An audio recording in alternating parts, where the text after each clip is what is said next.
Alright, so today I'm going to show you my friend's daily, which has freshly been painted.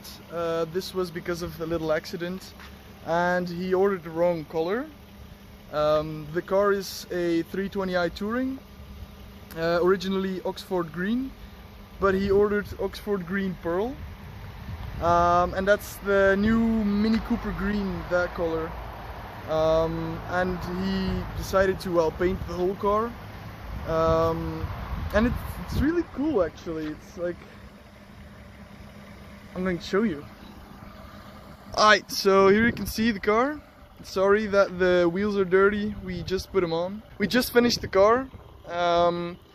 It took a week to paint it and like do polishing work and stuff.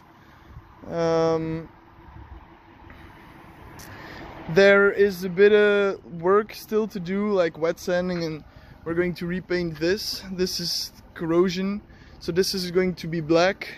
New trim here, new door handles. Pretty much all the trim will be new. The car normally has coilovers, but for, well, Belgian regulations, it's like this stupid shit, it had to be on normal springs. But as you can see, they're not normal, they're a bit lowered.